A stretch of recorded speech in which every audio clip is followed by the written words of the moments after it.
4 True Ghost Stories that may or may not help you fall asleep. Case File 1 The Mimic of Blackwood Drive.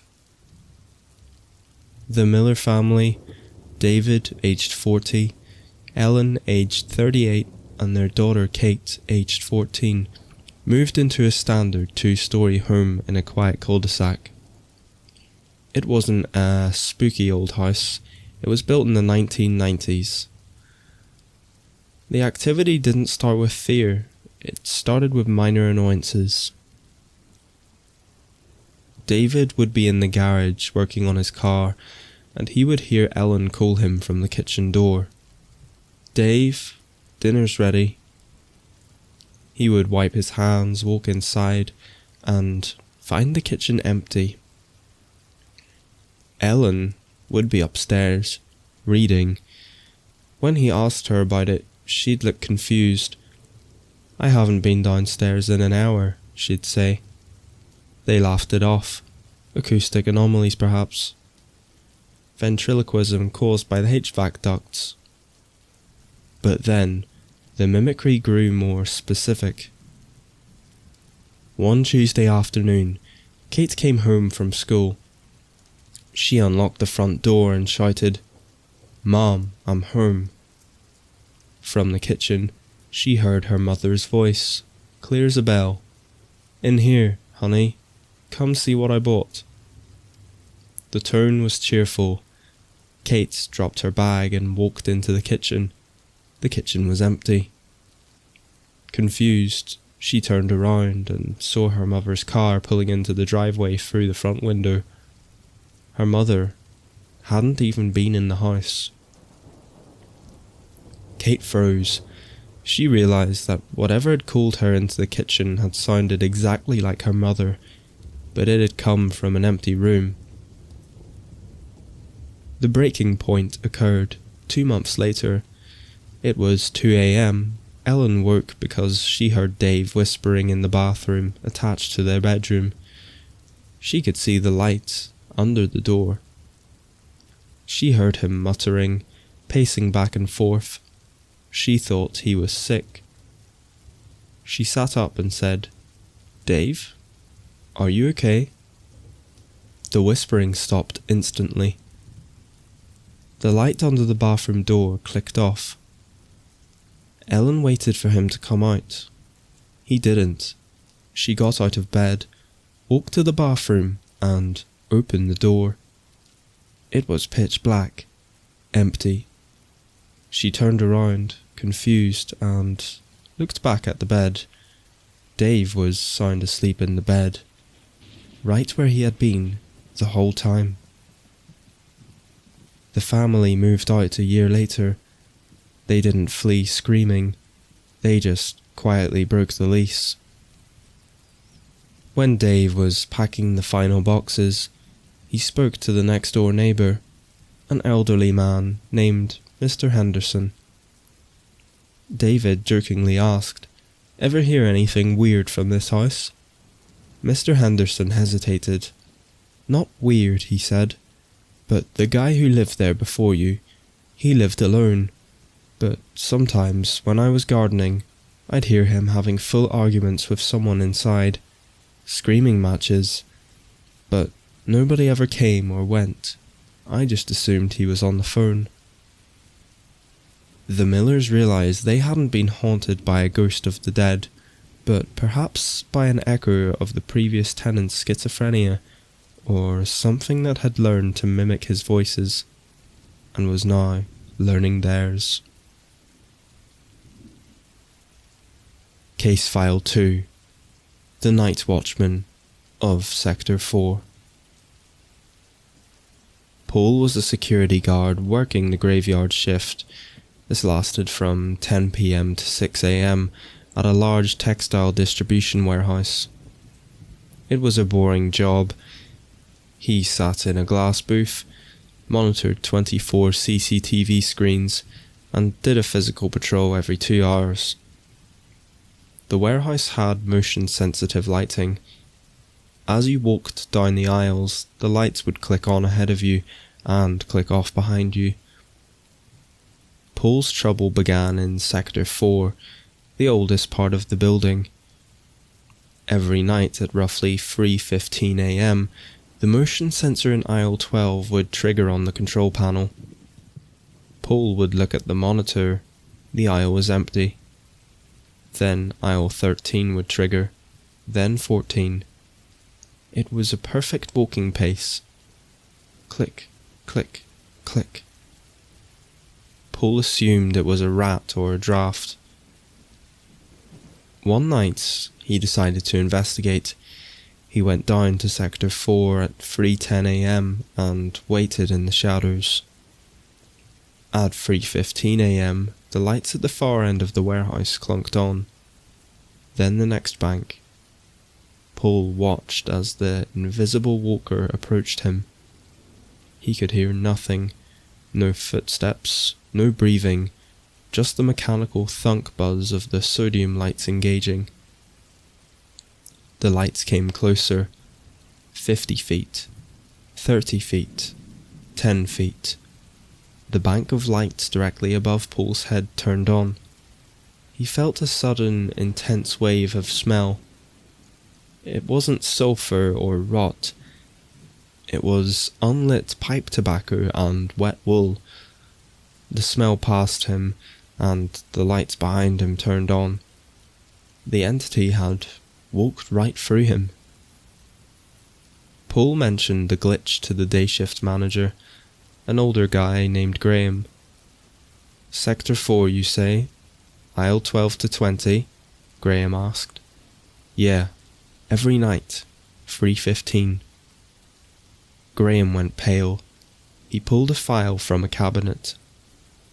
"We had a floor manager here back in the 80s, a guy named Arthur. Old school, smoked a pipe, but never lit it inside, just chewed on it. He died of a heart attack during a night shift." Graham tapped the desk. They found his body in aisle 20. The coroner estimated time of death was around 3:30 AM. He was doing his final inspection. Paul didn't quit, but he stopped patrolling Sector 4. The terrifying part wasn't that Arthur was there. It was that Arthur didn't know he was dead. The haunting wasn't an intelligent spirit. It was a recording, a groove worn into the fabric of time by 30 years of routine. The smell of tobacco was just sensory memory playing back on a loop.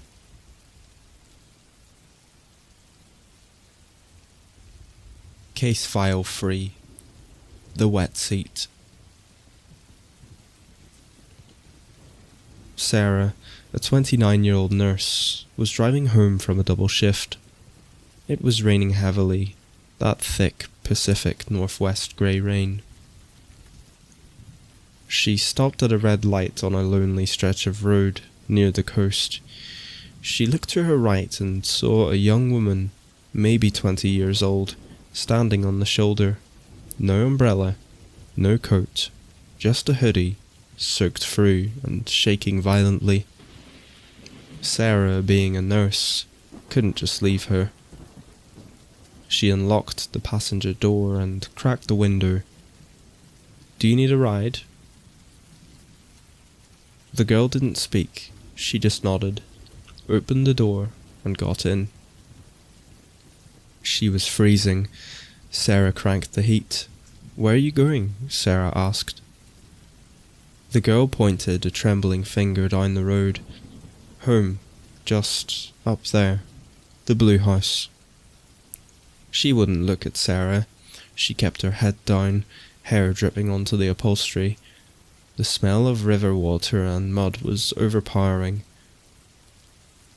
They drove for about 3 miles in silence. Sarah tried to make small talk, but the girl just shivered. Finally, the girl spoke. Her voice was wet, gargled. "Stop here." Sarah pulled over.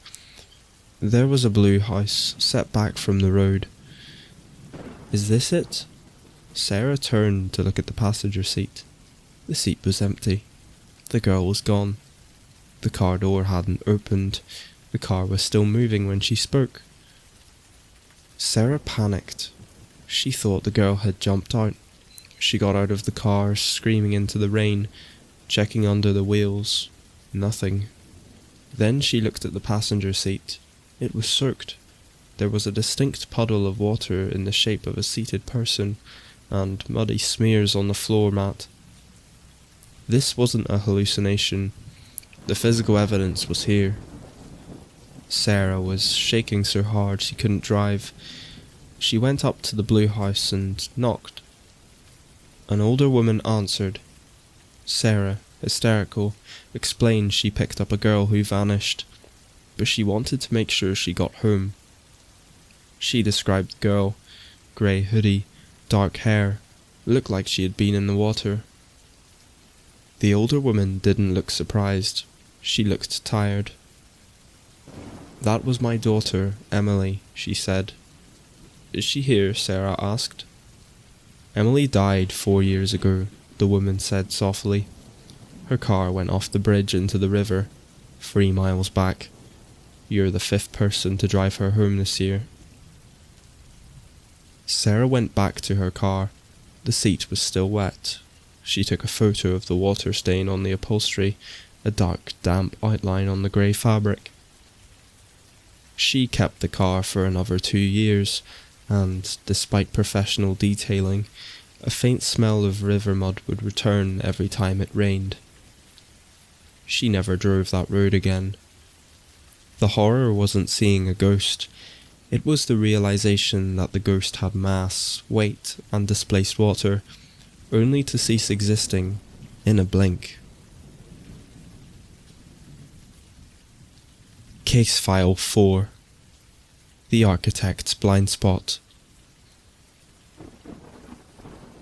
Ben, who was an architect, and his wife Clara, bought a grey stone building in Chicago that had been converted into apartments in the 1950s, then converted back into a single-family home in 2010.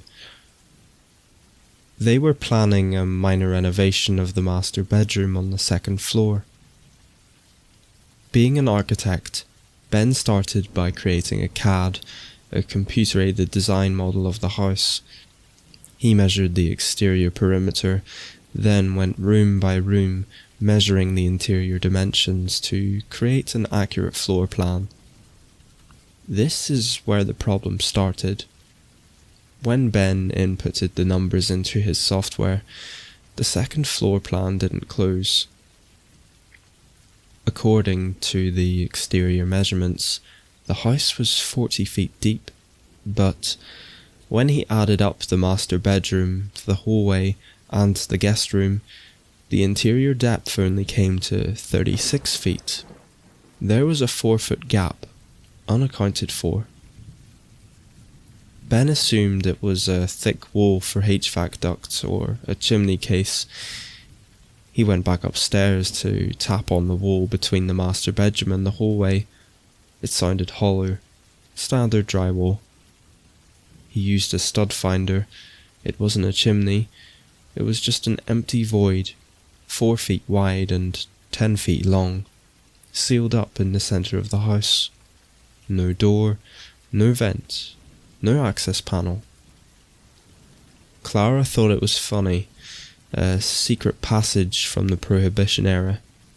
She convinced Ben to drill a hole and look inside before they tore the wall down, just in case there was something valuable or asbestos inside. Ben got a borescope, one of those snake cameras mechanics use, and drilled a coin-sized hole in the drywall in the master bedroom. He fed the camera light into the dark void. The video feed on his phone screen flickered to life. It wasn't a chase for pipes, it was a finished room. There was wallpaper, old, peeling floral wallpaper that didn't match the rest of the house. There was a floorboard, and in the centre of the dust-covered floor, sitting alone in the dark, was a small wooden stool. Ben moved the camera around. On the stool sat a small porcelain bowl. He manoeuvred the camera closer to the bowl. Inside the bowl there were fresh apple cores. The white flesh had turned brown, but they hadn't rotted yet. They were maybe 2 days old. Ben pulled the camera out in a panic. "Someone is living in there," he whispered to Clara. They called the police immediately. The cops arrived, guns drawn, expecting a squatter situation. They smashed through the drywall with sledgehammers. The dust cleared.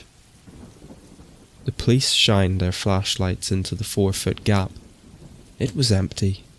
The stool was there, the bowl was there, the apple cores were there, but there is no way in or out. The police checked the ceiling, solid timber joists untouched for 100 years. They checked the floor, a solid subfloor. The walls were all original lath and plaster, except for the one they just broke. Whatever had been eating those apples had been sealed inside a box with no exit, in complete silence, right next to where Ben and Clara slept.